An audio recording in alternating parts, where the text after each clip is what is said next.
Alors bonjour, j'espère que cette fois-ci on va y arriver parce que c'est la troisième fois que j'essaye, mais la première fois ça a été coupé, la deuxième fois non, j'ai dit c'est pas la peine. Alors voilà, je pense que nous allons faire un cours sur Pessah. Pour donner le sens ésotérique de la fête de Pessah, de la fameuse recherche du Hametz, du brûlé du Hametz, et de le symbolique global de ce que nous appelons le Hametz, c'est-à-dire le pain non levé, pour bien expliquer quelles sont les significations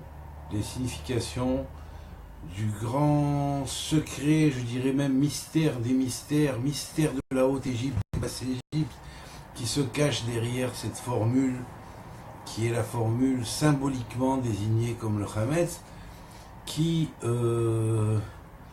dans la conscience d'un homme tel que Moshe, qui retransmettait la Torah par l'Éternel, qui avait transmis une première traduction pré-adamique venant des mondes antérieurs dans ce qu'il y avait de meilleur et réadapté à la terre. Eh bien, dans cette réadaptation à la terre, il y a un personnage clé qui a été celui qui a adapté la tradition, les traditions antérieures, dérivées de la tradition primordiale, telles que ce que le Zohar appelle Chokhmat Ben Ekedem, la sagesse des enfants de l'Orient, des peuples antérieurs même, eh bien, ou Chokhma Keduma, ou sagesse primordiale, eh bien, c'est appelé par les ésotéristes des nations, c'est appelé tradition primordiale. Alors, bien sûr, je vais parler un petit peu de ça et dire que, effectivement, dans ce cycle-là, il y a un personnage clé qui est venu et qui est né au 7e siècle du cycle adamique, qui s'est appelé Hanor. Hanor, c'est le grand initiateur. Il a eu de nombreux noms parmi les différents peuples auxquels il a enseigné. C'est d'ailleurs la signification en hébreu du mot Hanor, qui est la racine de Lechaner, Chinour, enseigner. Donc ce Hanor est venu enseigner au monde, aux différents peuples, comment pouvait fonctionner la sagesse antérieure et primordiale, et il l'a adapté à ce cycle adamique. C'est le même Hanor qui a constitué le système égyptien. Égypte qui peut être considérée, comme le dit le Maharal de Prague, le Harizal aussi, quelque part comme la mère d'Israël. Alors le Maharal de Prague le dit franchement et ouvertement, il dit oui, l'Égypte est la mère d'Israël. Et quand il est marqué tu honoreras ton père et ta mère, tu honoreras ton père et ta mère, si tu le prends au niveau individuel, tu honoreras ton propre père et ton propre père et ta propre mère, mais si tu le prends au niveau global, cela veut dire tu honoreras ton père, c'est Dieu qui te transmet ses enseignements, ses connaissances, et ta mère, qui c'est? Ben c'est l'Égypte. C'est l'Égypte. C'est pourquoi il est marqué que les enfants d'Israël auraient dû descendre en Égypte, même avec des chaînes de fer, et que si Jacob n'avait pas voulu descendre en Égypte historiquement pour faire à la semblable de l'Égypte dite universelle, globale, qui s'appelle pas Égypte en hébreu, mais qui se dit pas Égypte en hébreu, mais qui se dit Mitzraïm. Mitzraïm veut dire monde de la formation, ou quelque part de l'étroitesse, mais de la formation. Donc le Maharal de Prague dit ouvertement, tu honoreras ton père et ta mère, respecter sa mère, pour un juif, pour un enfant d'Israël, vrai dans la lignée de la continuité de la tradition, ben c'est reconnaître l'Égypte comme étant sa mère, ou la civilisation égyptienne comme étant la mère de la civilisation hébraïque.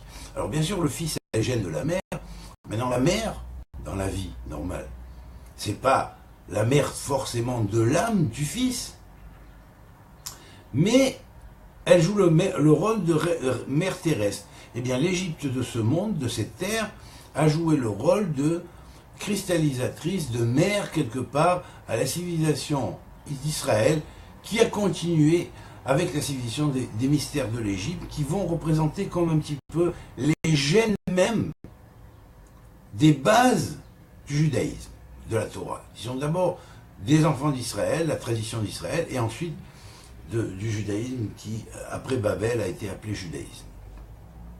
Donc, dans la mer,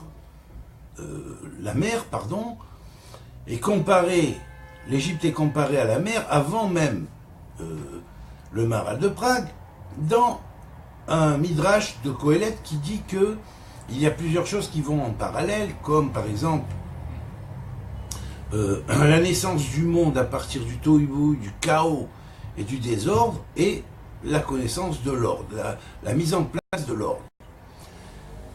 Le monde de la brisure par rapport au monde du tikkun, c'est-à-dire de la réparation. C'est ça.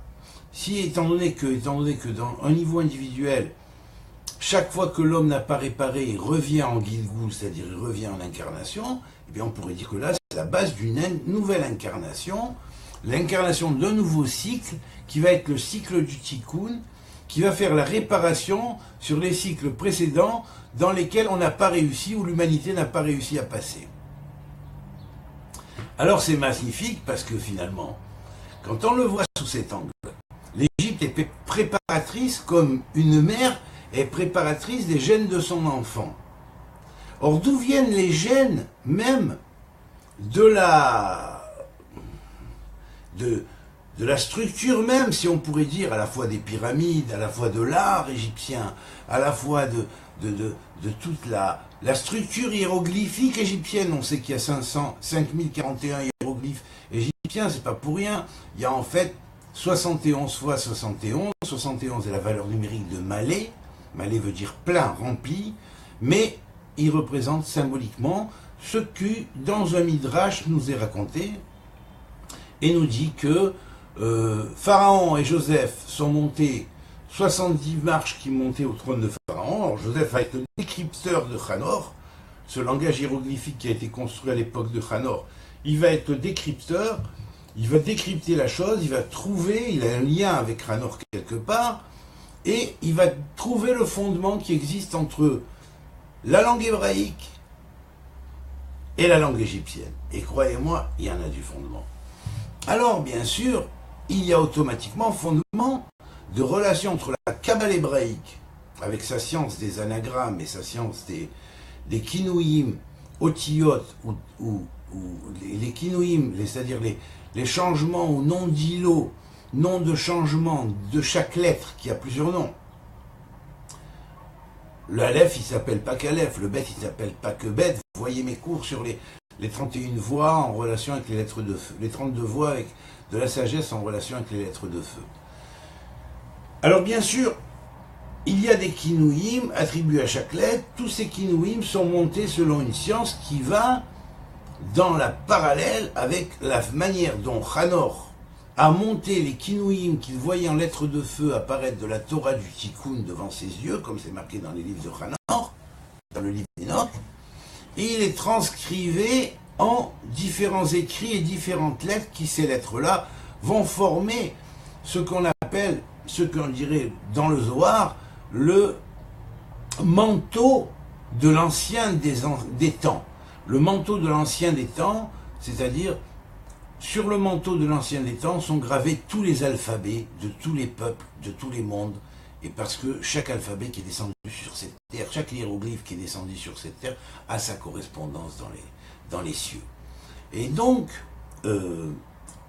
Hanor, qui est le grand décrypteur de la tradition primordiale et transmetteur et adaptateur de cette tradition primordiale, a adapté le système égyptien à la base. Alors dans cette Égypte-là, qui contenait l'adaptation même de la tradition originelle et primordiale que Dieu avait donnée, qui est une sorte de Kabbale universelle qu'on a appelée première tradition de l'ancien des temps, hein, et à un moment donné, il y a eu des ruptures dans les civilisations anciennes. Ils ont oublié, perdu les paramètres de cette grande tradition. Deux grands rescapés sont Moshe, Moïse et Enoch. Ils sont revenus dans ce cycle, ils étaient deux grands rois dans les mondes antérieurs, dans les civilisations précédentes à Adam. Il y a beaucoup d'âmes qui sont revenues dans cette cycle d'incarnation du cycle du Tikkun, pour être, comme ils viennent des anciens mondes, on pourrait dire les conseillers, ceux qui donnent les conseils, qui montrent le chemin, parce qu'ils ont connu le premier examen, donc là ils sont à leur second examen. À part Hanoch et Moshe, ils ont réussi, mais ils l'ont fait par abnégation d'eux-mêmes. Eh bien sûr, ils vont montrer le chemin, selon le principe qui dit de Salomon que il existe des civilisations avant et personne ne se rappelle de ce qui était même des plus récents successeurs parmi ceux qui ont été avant, et bien sûr parce que toutes les traces pratiquement sont effacées, mais on laisse quand même quelques bases, et puis à partir de là on reconstruit une humanité plus apte à s'approcher du Tikkun. C'est ce qui est arrivé jusqu'à maintenant, et là maintenant nous sommes donc dans le Olam du Tikkun, le monde du Tikkun, le monde de la réparation, dans lequel, même si on est plus bas que certaines générations antérieures, néanmoins on a en plus pour nous que cette génération est appelée la génération du Tikkun. Voilà. Tikkun, c'est-à-dire de la réparation. Alors bien sûr, maintenant on va donc mettre en relation le mot Chametz avec le mot Matzah pour bien comprendre, au travers tout d'abord de la Kabbale juive et ensuite de la tradition égyptienne, quelle est la relation qui existe entre ce qu'on appelle Chametz et Matzah.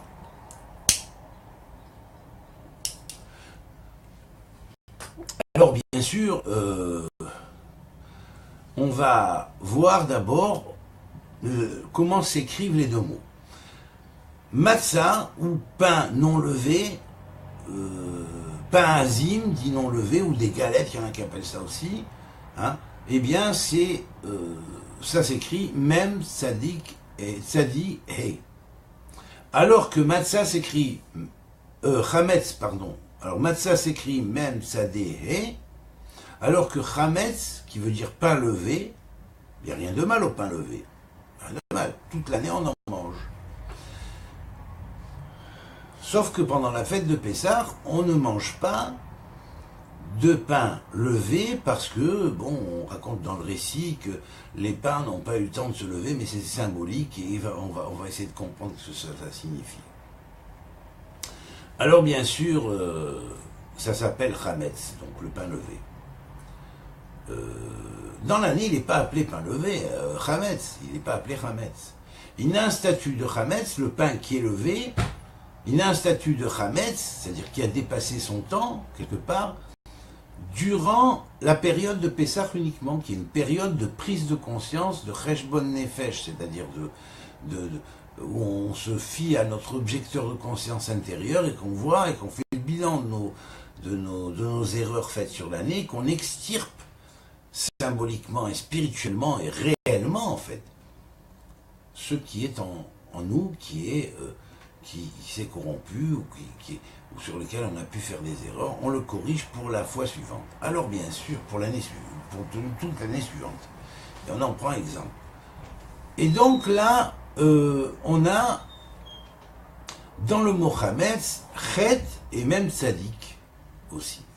Alors bien sûr c'est un Tzadik final, mais on a les mêmes lettres, même Tzadik. Alors le même et le Tzadik, qui sont semblables à la fois à la Matzah et au Chametz, eh bien, donc on n'en tient pas compte, on va les mettre de côté pour le moment. Ce qu'on va voir, c'est qu'il y a un He dans Matzah et il y a un Het dans Chametz.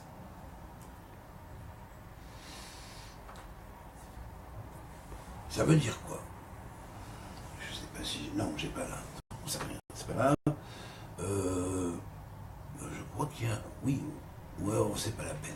vous chercherez, c'est pas grave, vous chercherez, ça vous donnera un peu de travail. Vous regarderez comment est fait le He, comment est fait le Chet, c'est pour ceux qui ne savent pas. Le He se fait comme ça, et comme ça, il y a une petite lucarne en haut, une ouverture en haut, alors que le Chet se fait comme ça, et comme ça, il n'y a pas d'ouverture en haut.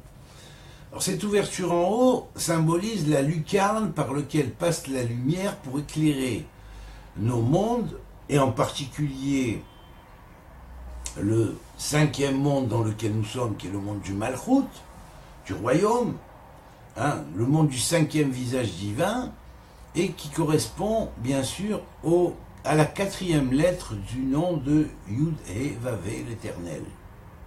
Alors celle-là est liée au Malchut, et c'est en ce qui nous concerne, c'est ce He-là que nous allons traiter, dans le mot Matzah.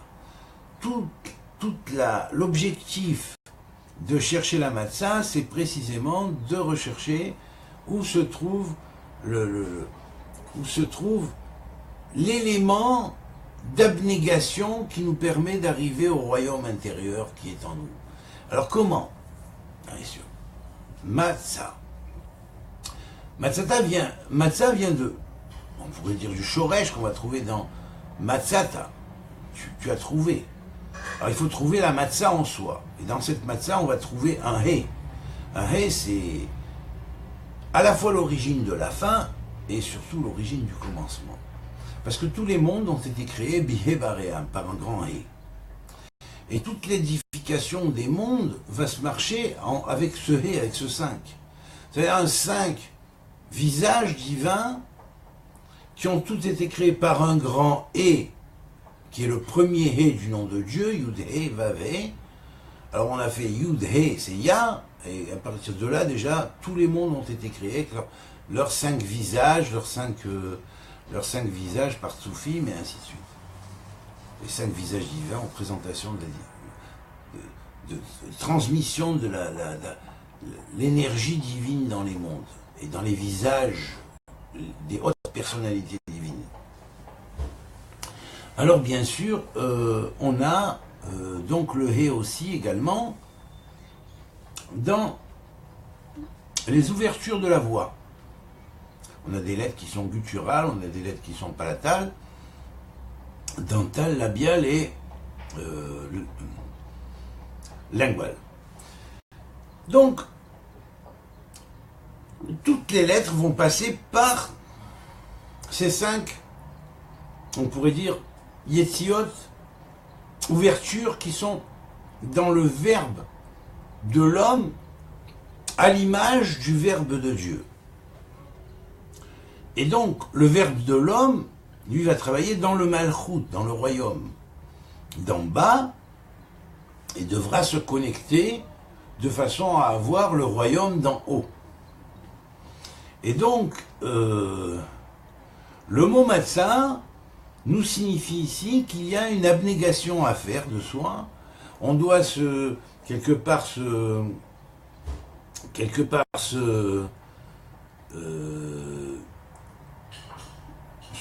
sacrifier à soi-même, quelque part, on pourrait dire.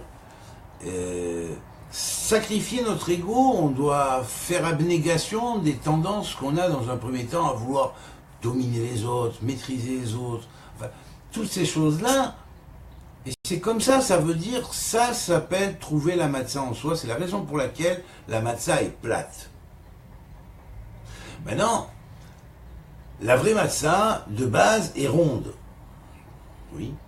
Le rond symbolise le cercle du monde. Le cercle incluant tous les mondes. Bihe Baream, qu'il a créé par 5, avec un He. Avec un grand He. Le grand He de son nom, Yud He, Ya. Qui forme les 2 premières lettres de son nom, Yud He Vavé. Et donc, par là, par cette structure ronde, hein, qui va symboliser tous les mondes, le fait de s'aplatir symbolise l'allégeance au Créateur. C'est-à-dire qu'en fait, dans mon monde intérieur, hein, je dois faire la même chose.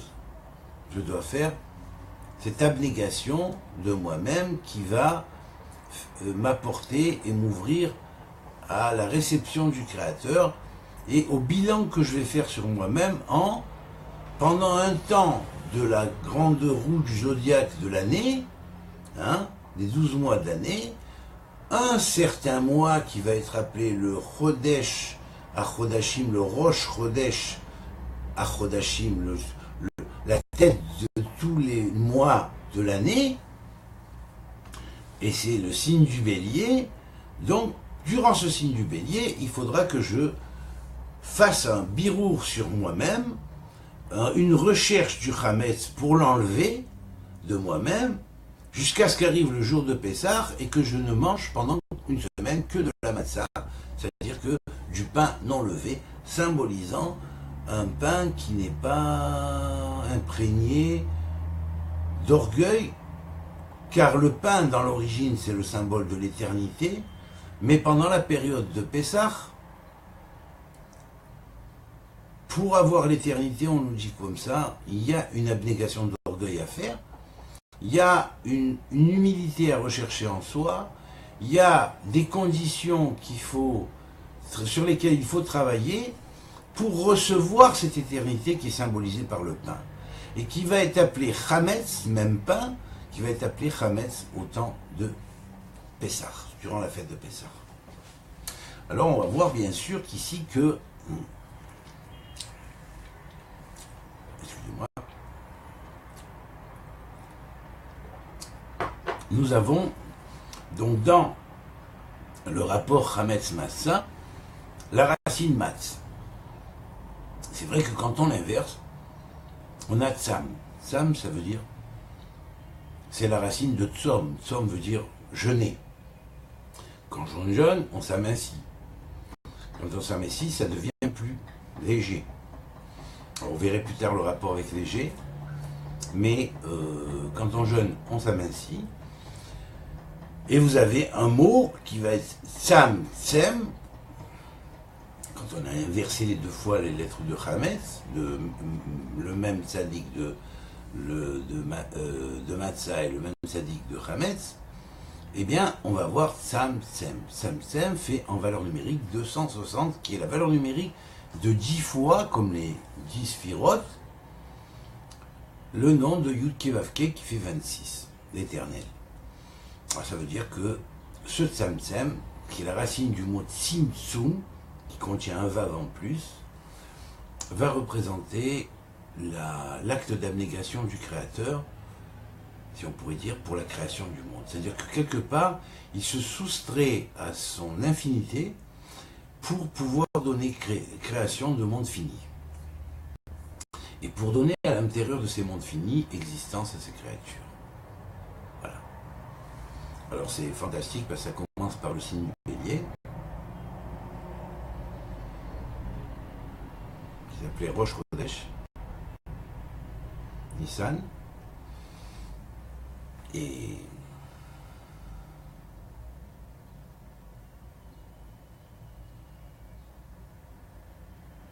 quelque part,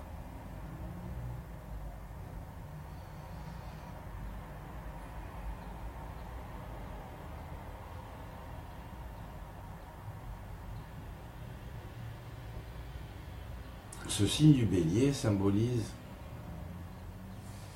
ce qu'on appelle le sacrifice de l'agneau. Il est le premier des mois, d'ailleurs selon le calendrier essénien, trouve à Qumran, Rosh Hashanah tombait, il y avait un Rosh Hashanah qui tombait, on l'a gardé comme l'année des rois, mais en fait c'est Rosh Hashanah même tête d'année. Pour les mois de l'année, on comptait à partir du bélier. Alors bien sûr, la valeur numérique de Rosh Chodesh, et par excellence de Rosh Chodesh Nissan,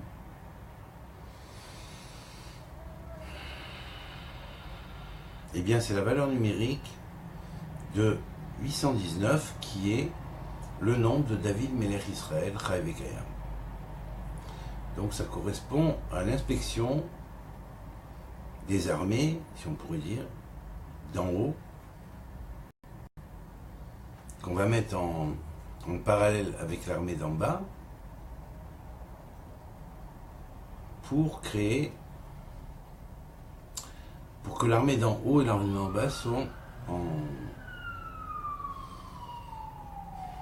étroite relation et communication.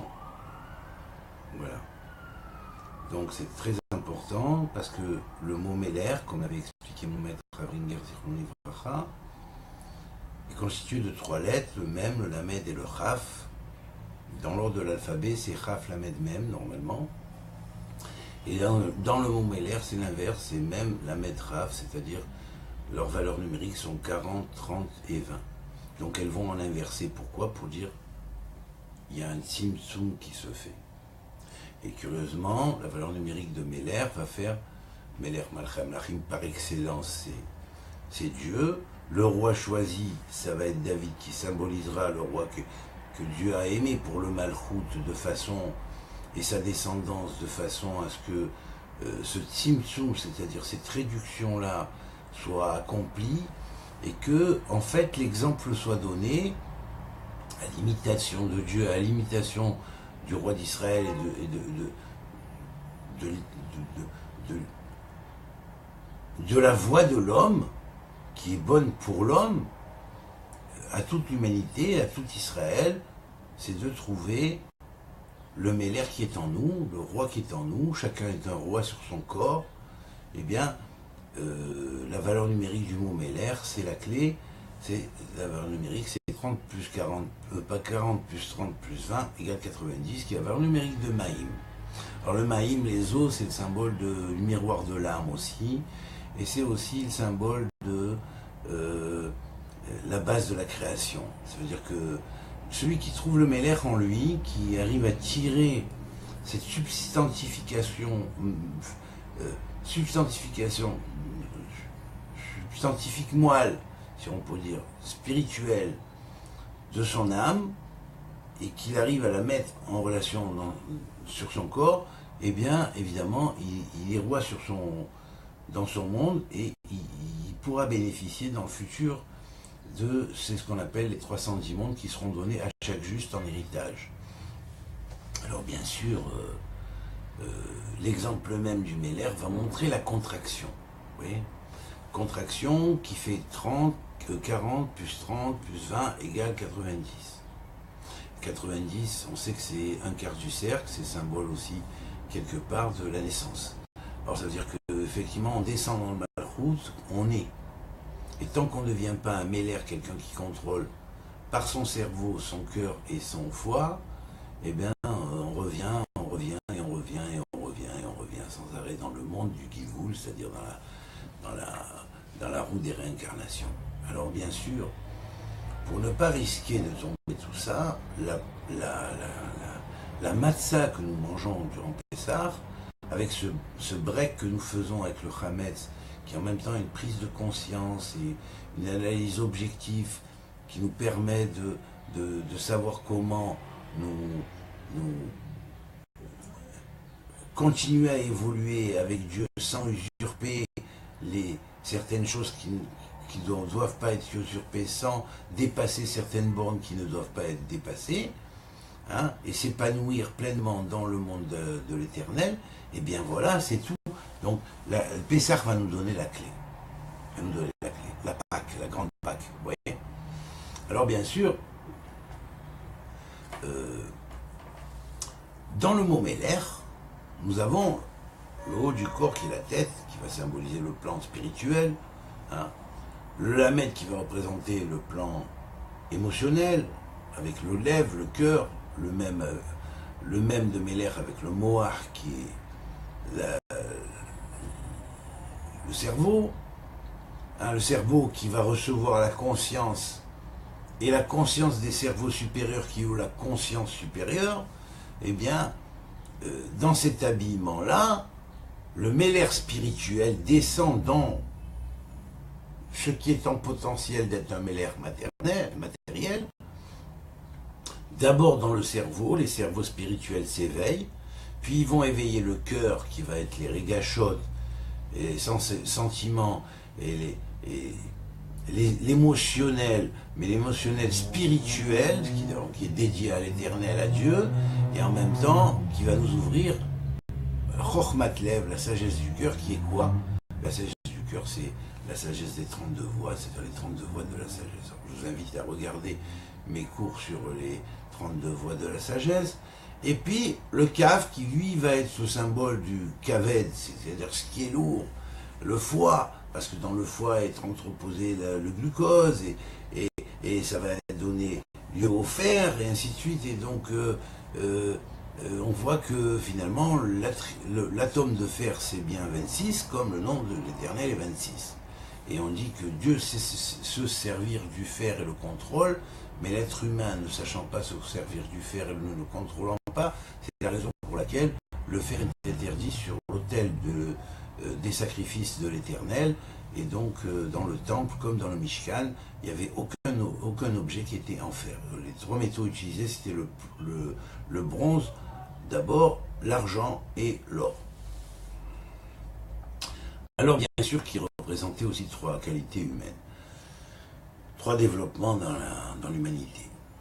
Alors, bien sûr, maintenant, nous avons dans ce Momeler qui fait 90 en nombre, cette allusion à la lettre tzaddik, puisque tzaddik c'est la valeur numérique précisément de 90, et ce 90-là, c'est un angle de 90 degrés ouvert dans un cercle qui va donner la nouvelle naissance. Alors, cette nouvelle naissance, c'est la naissance de l'humanité qui va sortir, si on pourrait dire, de sa mère, qui va s'appeler Israël, qui va sortir de sa mère et qui va venir à un nouveau guide.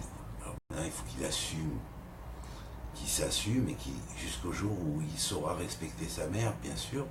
Et là, comme disent les prophètes, à la fin des temps, l'Égypte sera blanchie aux yeux de ceux qui l'ont noirci, et tout sera un, et à ce moment-là, toute la condition est une. L'Égypte qui était détentrice des anciens secrets dans leur positivité adaptée par Hanor, qui a perturbé et corrompu un peu sa voix, et une époque où des prédateurs sont venus coloniser l'Égypte quelque part. Et puis après, bien sûr, le peuple d'Israël qui a dû descendre en Égypte par obligation doit s'arracher de l'Égypte et sortir pour devenir l'enfant de l'Égypte, parce que normalement il est descendu pour apprendre et pour réapprendre les secrets perdus et oubliés qui lui manquaient pour assumer la tradition qu'on appelle la deuxième sagesse de l'ancien temps, soit la loi de Torah du Tikkun, et bien la Torah de la réparation, et bien pouvoir retrouver quand même les germes qui donnaient les rapports qu'il y avait avec la Torah de l'Attique, la première Torah de l'ancien temps, qui est appelée Chokhma Keduma, la sagesse primordiale ou la tradition primordiale. Alors cette tradition universelle, bien sûr, Hanor l'a adaptée à la base de l'hébreu donné dans ce cycle, révélé dans ce cycle, d'une tradition qui vient des Hébreux du ciel et qui n'avait pas encore été révélée, qui n'est jamais révélée dans aucune planète avant la période qui s'appelle phase du Tikkun. Voilà. Même s'il a agi avant, elle ne se révèle qu'à la période qui est appelée phase du Tikkun, c'est-à-dire dans le cycle final, qui permet le passage vraiment au monde futur, à un monde qui est arrangé, où il n'y a plus de chute, où il n'y a plus de vie et de mort, mais il n'y a que la vie, et qui est continue, sans incarnation, réincarnation, et ainsi de suite. Voilà. Alors bien sûr, ce qui est intéressant ici, on avait le rapport avec l'inspection des armées par le nombre de 819, qui est la valeur numérique de Rosh Chodesh et de David Meler Israël, Chayav et Kayam, David roi d'Israël, vivant et existant, qui va nous représenter l'inspection de toutes les armées d'en bas, pour voir si elles sont conformes aux armées d'en haut, et par ce rapport établi entre l'armée d'en haut et l'armée d'en bas, ce qu'on appelle Tsevaot, le dieu des armées d'en haut et d'en bas, symboliquement, on pourrait dire, et il existe en haut, et c'est comme ça inscrit dans les gènes en bas. Alors voilà, bon, tout le travail est sur l'en bas, pour qu'il soit à l'image de l'en haut. Alors voilà. Alors donc ça représentera la base de l'inspection de toute la roue, si on pourrait dire, de l'année, la galette que nous symbolisons par la matzah ronde de l'année, eh bien, on va la symboliser comme ça. On va dire qu'il y a un point d'ouverture quand même, qui va être le point depuis Rosh Chodesh Nissan, la nouvelle tête de Nissan, qui est du premier des mois, hein, le nouvel an du premier des mois de l'année zodiacale, jusqu'au poisson qui va terminer l'année. Et bien tout ça, nous faisons un cycle complet à partir du premier jour de l'année où la conjonction Soleil-Lune pour ce mois-là de Nissan, et bien jusqu'au 14e jour, nous allons chercher le Hametz, enfin jusqu'au 13e jour plus exactement. Et puis le 14e jour, nous avons fini avec la recherche, on brûle, et le soir c'est la soirée de la Haggadah, où on récite la Haggadah et on fait le Seder à Pessah. Alors bien sûr, d'abord il est appelé Seder. Seder, ça veut dire organisation, hein, organisation. Un monde organisé par opposition à un monde non organisé ou chaotique.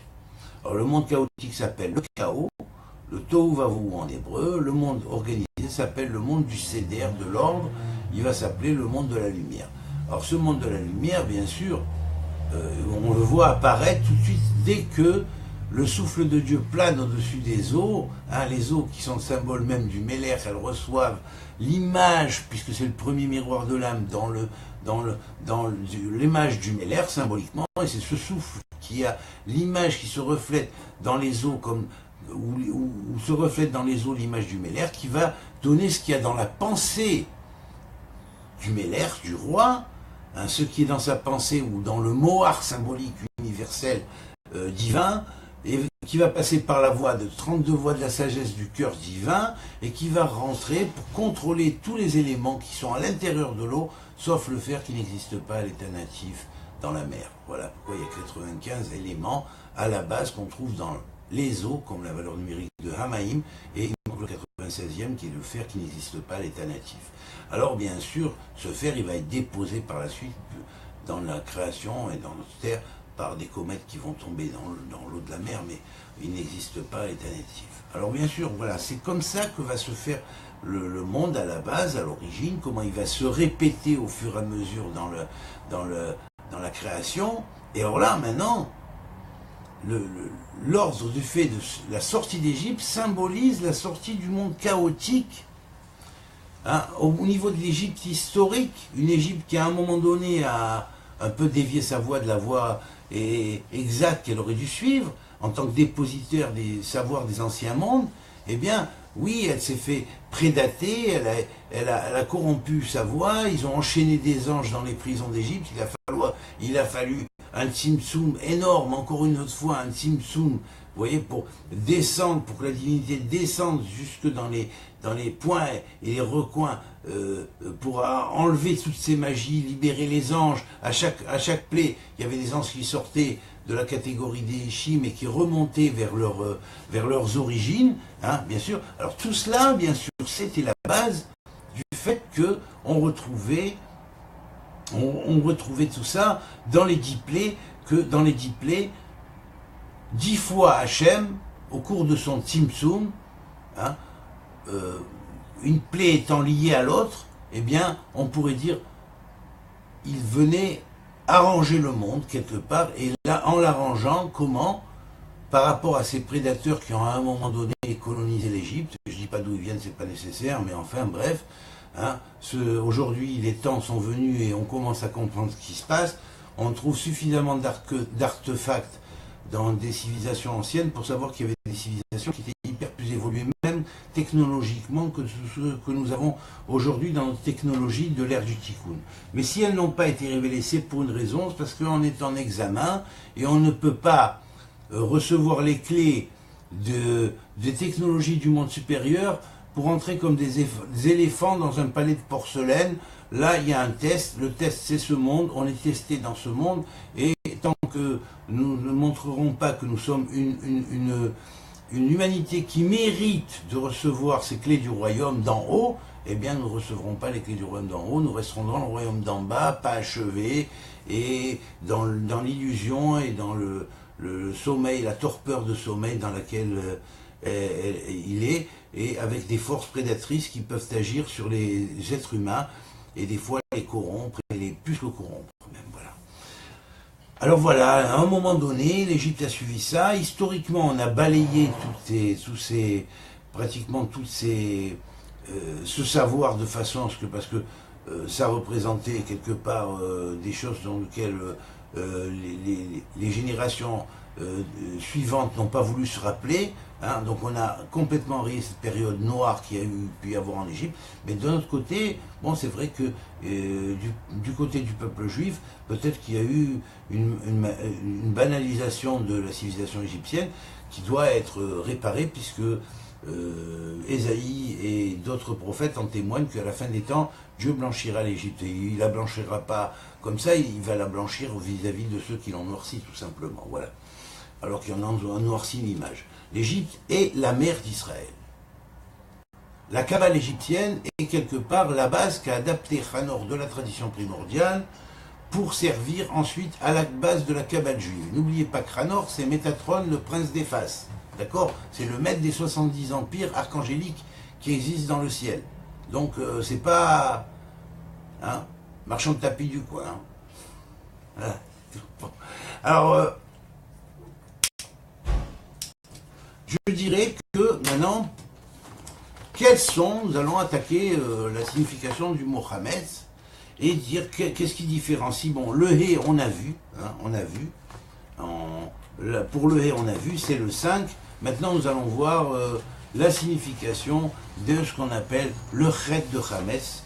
Chet, c'est 8 en valeur numérique. Ça représente 8 pouvoirs qui existaient à l'époque dans la hiéroglyphique égyptienne et qui existent aussi dans la Kabbale hébraïque, bien sûr, et sur lesquels nous devons faire toujours amendement, et qui existent aussi dans d'autres traditions, bien sûr, sur lesquels nous devons faire un travail par un break momentané à un moment de l'année, de façon à ce que l'année suivante soit meilleure que l'année précédente, et de façon à ne pas nous installer dans des disons, tendances qui risqueraient de nous mener à l'orgueil, à la domination, la volonté de domination des autres, de la conquête du pouvoir pour le pouvoir, ou alors la direction pour se faire un empire de matière, hein, ou pour avoir les autres comme larbin à son service, et tout ça, non. Alors tout ça, il faut voir, ça c'est le Hametz, c'est extirper le Hametz. Alors ce Hametz, il était, en fait, c'est 8 clés de la science, à la fois kabbalistique, mais aussi qui existe dans la hiéroglyphique. La hiéroglyphique selon la clé que j'ai moi-même, qui est la clé d'Enoch, de Hanor. Alors bien sûr, dans ce pardès-là, comme il existe un pardès hébraïque, il existe un pardès de la hiéroglyphique aussi, hein, et les deux sont connectés. Alors bien sûr, quand on voit cela dans la hiéroglyphique, selon sa construction, il y avait un mode qu'on pourrait appeler de tête de lettres. C'est-à-dire qu'en fait, les lettres, c'était comme des mots, en fait, mais en fait, ils symbolisaient comme une tête de lettre dans un mot. Par exemple, nous dirons Roche, Resh. La lettre Resh est l'initiale de Roche. Bon. Alors, disons Roche, Resh. Roche, Resh, Rachamim. Vous voyez? Alors, bien sûr, nous avons donc la tête de mot. Nous avons dans le mot Roche le Emsa Teva, la lettre centrale qui est un Aleph, qui est essentiel. Pourquoi il y a un Aleph et pas une autre lettre, hein? Alors bien sûr, Roche veut dire tête. Hein? Bon, donc voilà. Et prenons toujours le mot Roche, Shin et sa tête, lettre de fin. Eh bien, cette relation de lettre de commencement, de milieu et de fin, c'est 3 clés de la connaissance. Ces 3 clés qui marchent, qui fonctionnent, parce que nos noms sont l'expression de ce que nous sommes. Nos noms sont encodés. Quelqu'un qui naît, son mazal, son signe astrologique est inscrit dans le nom qu'il porte. Il ne le sait pas, mais c'est comme ça. Quand on correspond avec le nom de la mère, son signe astrologique et même son heure astrologique approximative de naissance est signifiée. Donc ça veut dire qu'il y a une clé astrogénétique. Et cette clé astrogénétique, elle existe. Et elle existe dans les noms que nous recevons. Nous ne savons pas pourquoi nos parents nous ont appelés comme ça. Mais c'est pas passé comme ça. C'est une astrogénétique. Ils t'ont pas donné ton nom comme ça. Hein? Eh bien, là, derrière ça, derrière cette science des noms, il existe une clé des têtes de lettres de noms, des fins de lettres de noms et des milieux de lettres de noms. Et c'est trois clés de la connaissance. Alors une clé qui va agir sur, on pourrait dire, puisque les noms symbolisent les kélim, les récipients. Hein? Alors donc bien sûr, les lettres sont les récipients. De même que les récipients de quoi? Que dans les hiéroglyphiques égyptiennes, les lettres étaient ils appelaient ça les lettres des dieux. Les hiéroglyphes étaient les lettres des dieux, les lettres écrites par les dieux symboliquement. En fait, ça veut dire les lettres venues des forces spirituelles, supérieures, des anges et des forces divines par lesquelles Dieu nous envoie ces lettres. Et donc, les lettres, ou les hiéroglyphes, étaient, comme on dirait, des lettres qui expliquaient quelque chose de la vie. Ouais. Et donc, les lettres en tant que récipient ou réceptacle de ce que nous sommes, de ce que nous recevons d'en haut, des ondes, des radiations que nous recevons d'en haut, des fréquences que nous recevons en nous, hein, des midotes, des vertus et des défauts qu'on reçoit en nous, ben ça passe dans nos lettres, tout ça. Et donc il y a des lettres de tête, des lettres de milieu et des lettres de fin. À quoi correspondent les lettres de tête, de milieu et de fin? Mais c'est quoi? C'est trois actions. Les lettres de tête, c'est les lettres qui sont liées au même, si on peut le dire, de Meller, au niveau cerveau. Alors que les lettres de milieu symbolisent les lettres de lèvres, de cœur. Et les lettres de finale symbolisent les lettres de cavette, de foie.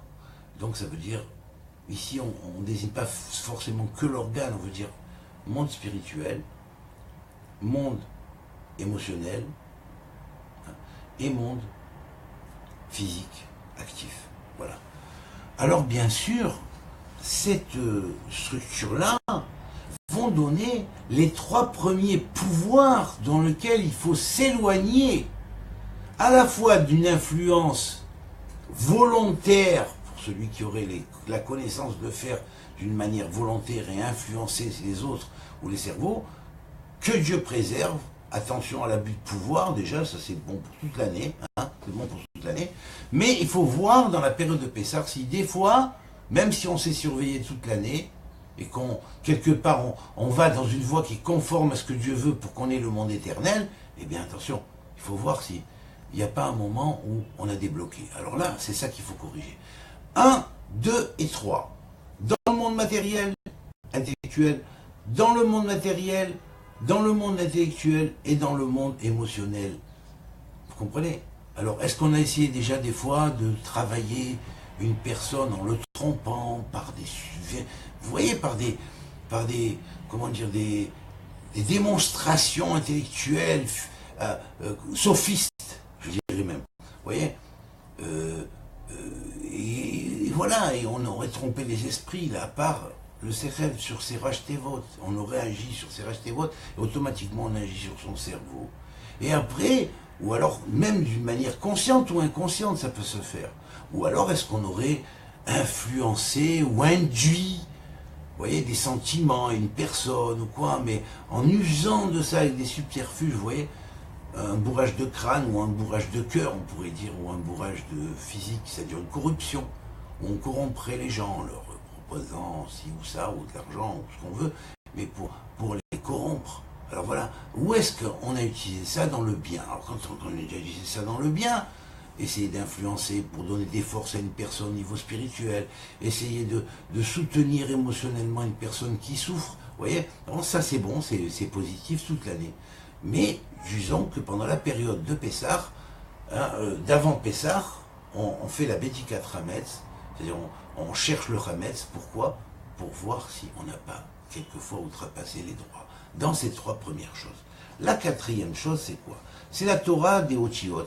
C'est-à-dire, c'est quand, par exemple, dans les lettres, on va prendre et on va changer une lettre par une autre lettre.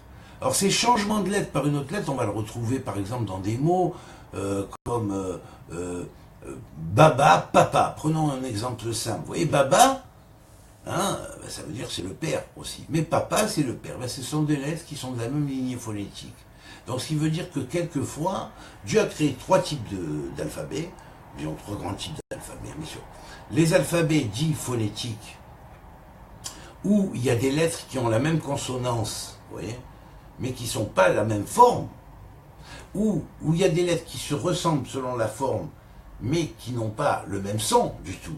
Et quelquefois, il y a des lettres qui sont interchangeables parce qu'elles sont proches d'un point de vue sonore et quelquefois proches aussi d'un point de vue des yeux. Donc ça veut dire que des fois tu peux te tromper par les yeux, des fois tu peux te tromper par l'entendement, par l'oreille. Donc il faut travailler là-dessus et savoir que effectivement le changement d'une lettre par une autre, c'est bon pour nous donner comment fonctionne la création, hein, et pas que comme je dis là, hein, mais en sachant que, attention, ne fais pas de Echad Acher, c'est-à-dire Dieu est un, et en te trompant sur le point de la vision, hein, tu te fais une idole, et à la place de Dieu Echad, l'éternel est un, tu fais l'éternel Acher, Dieu est autre. Ah, vous voyez, ça s'est fait souvent, vous voyez, dans la tradition primordiale quand ils l'ont mal comprise. Alors ils ont fait des dieux autres. Bon, ils ont fait des idoles et ils ont servi ces idoles, alors que ça n'avait rien à voir en réalité. Il ne fallait pas. C'était symbolique, gardez-le sur le plan symbolique, mais sans vouer de culte à cela. Vous voyez, on pourrait dire que... Voilà, donc là, c'est le quatrième chose sur laquelle il faut travailler. Après, bien sûr, il y avait ce qu'on appelle l'intervertissement de lettres, c'est-à-dire, par exemple, vous prenez une lettre comme, par exemple, Chaver, les lettres du mot Chaver. Chaver veut dire un ami. Alors, bien sûr, avec un ami, il faut toujours être droit, on peut être large, Rahab, vous voyez, on peut être large avec un ami. De même que l'ami est large avec nous, vous voyez. Mais attention, des fois, il y a certains amis qui s'avèrent être des Khérev. Khérev, épée. Vous voyez, c'est les mêmes lettres. Alors épée, ça peut être avec ou contre toi, vous voyez. Alors il peut être des fois ton soutien, dans tous les cas, des fois ça peut être un ennemi, quelque part, caché. Vous voyez. Donc, il faut faire attention. Alors si vraiment c'est un ami, ben sois large avec lui. Si c'est un faux ami, Balach, c'est les mêmes lettres. Éloigne-toi, vends-toi et envoie-le au large. Vous voyez. Et surtout, choisis le bien, Bahar, Bet, Reshret. Et on a toujours les trois lettres, et selon l'angle qu'on le voit, on a une relation avec la chose. Eh bien, dans la hiéroglyphique égyptienne, ça existait aussi, comme ça existe dans la Kabbale, et puis dans cette ancienne hiéroglyphique, et bien sûr, énochienne, je parle.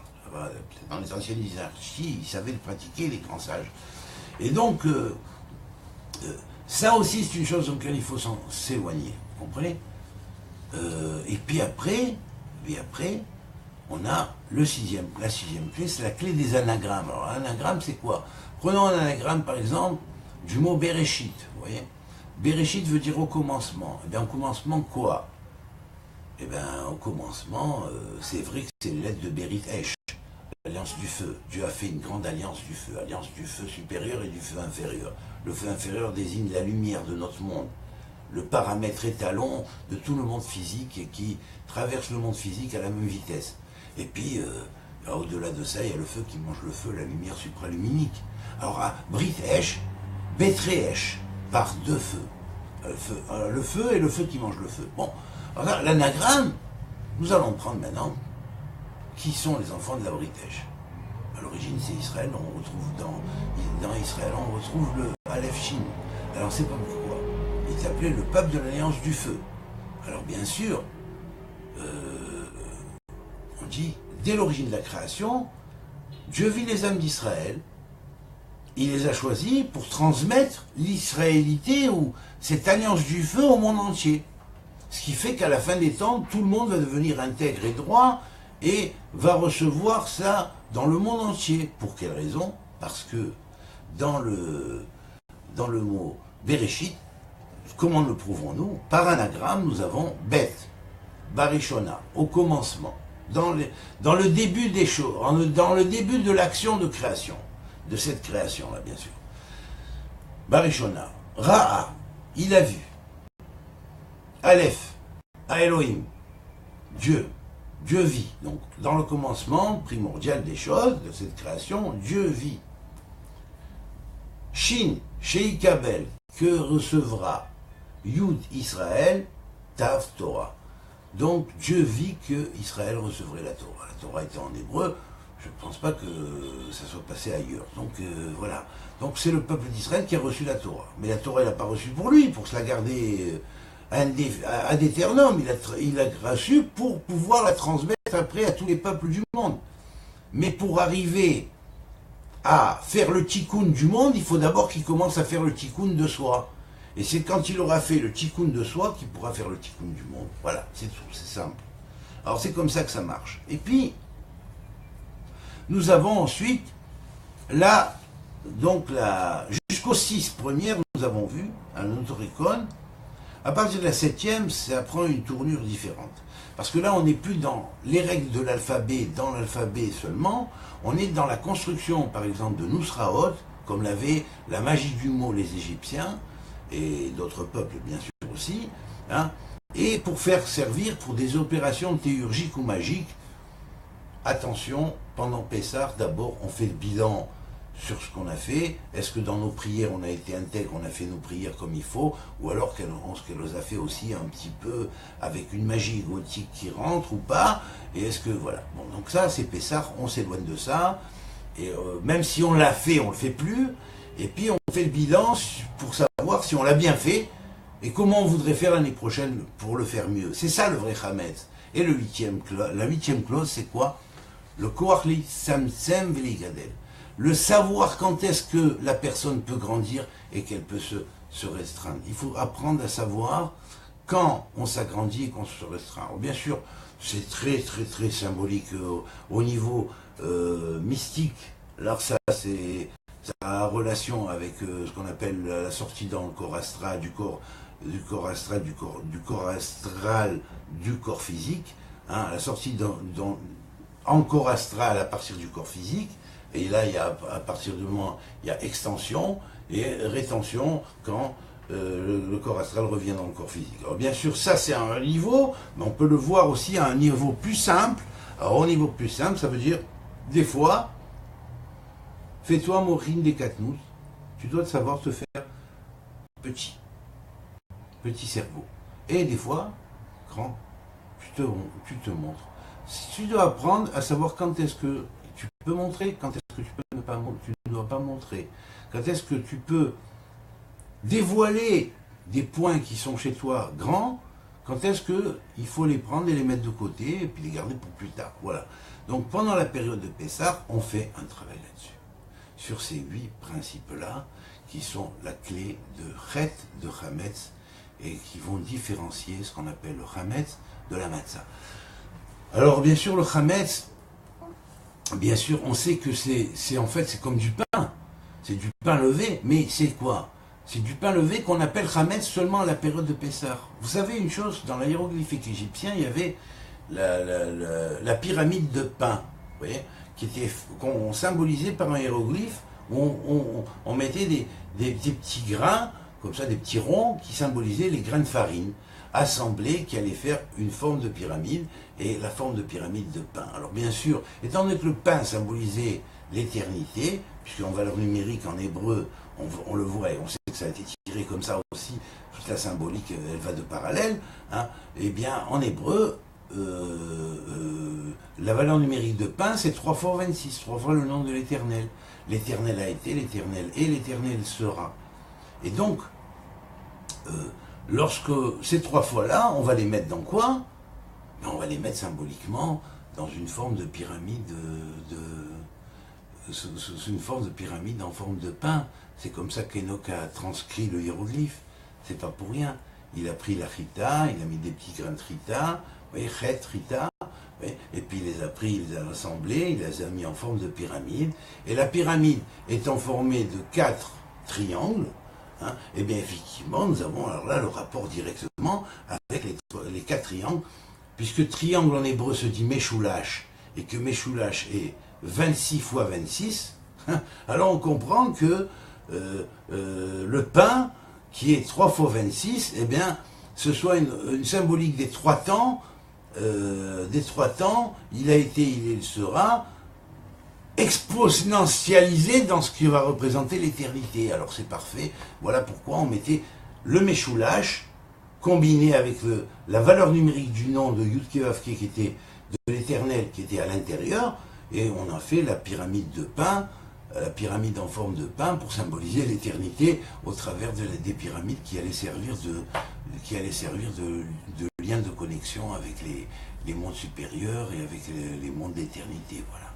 Alors ben voilà, tout ça c'est pour bien expliquer qu'en fait, on va terminer en disant que le nombre correspondant à Pessah, hein, à Pessah c'est équivalent à 148, qui 148 est la valeur numérique de Kemach, qui veut dire aussi la farine, donc qui est reliée directement avec la pyramide de pain, on pourrait dire, mais aussi nous allons analyser le mot matzah, qui est la farine, ou disons le pain non levé, la farine sans levain, et bien à ce moment-là, la valeur numérique de matzah fait 135, et là 135, hein, vous voyez, 135,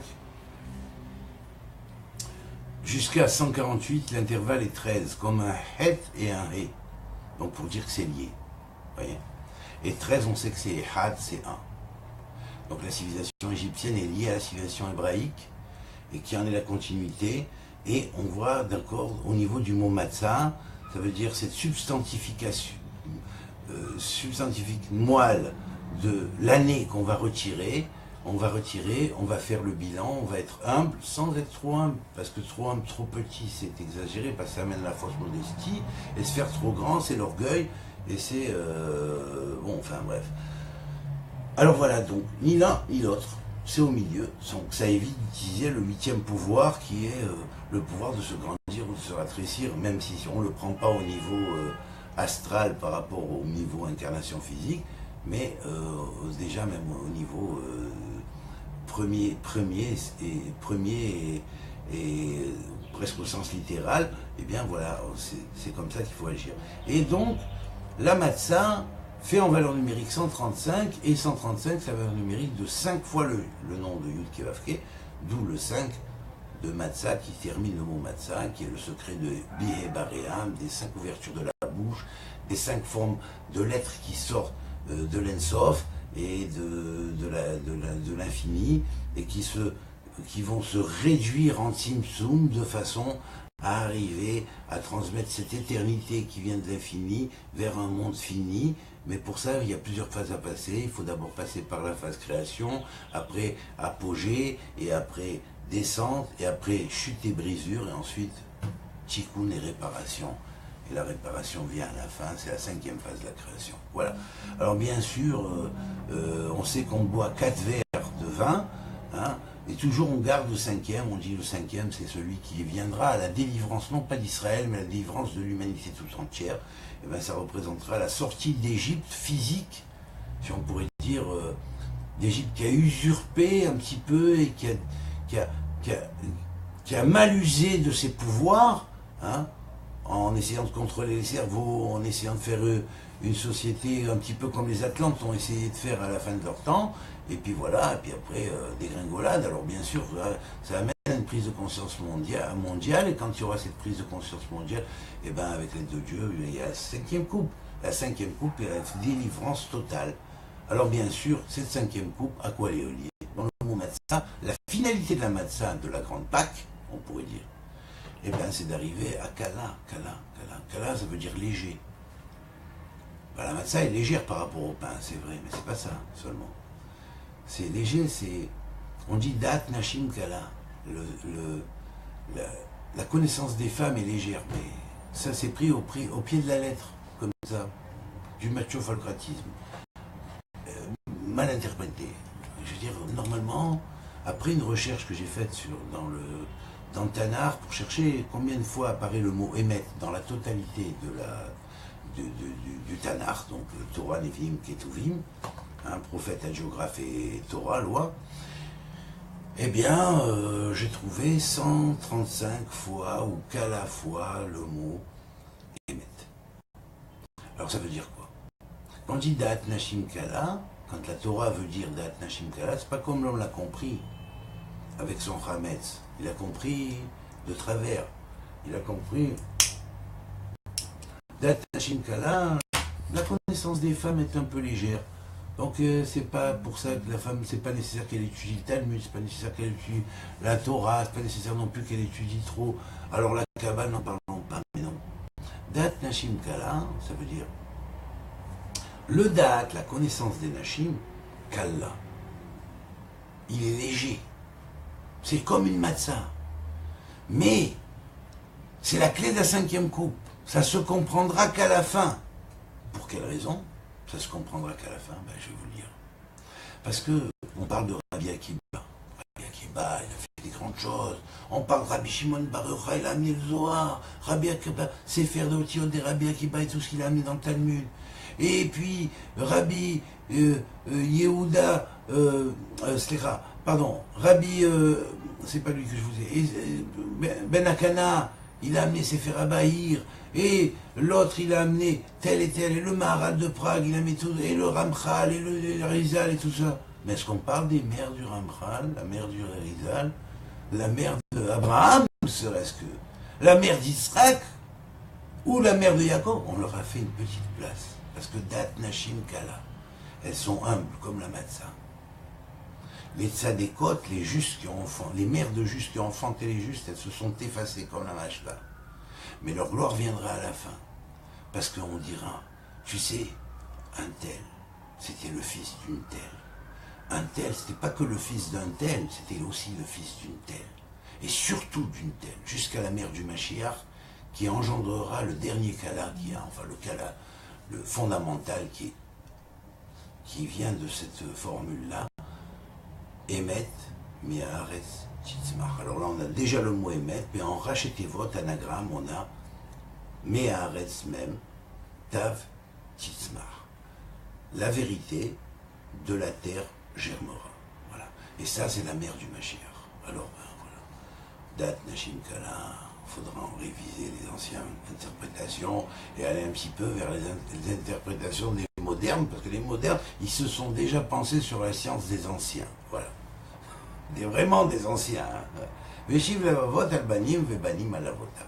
Alors bien sûr, voilà, on attend la 5e coupe et espérons qu'elle vienne bientôt, soit cette année, soit dans les années à venir, mais assez proche. Amen, Kenny Ratson, que Dieu vous bénisse tous et à très bientôt.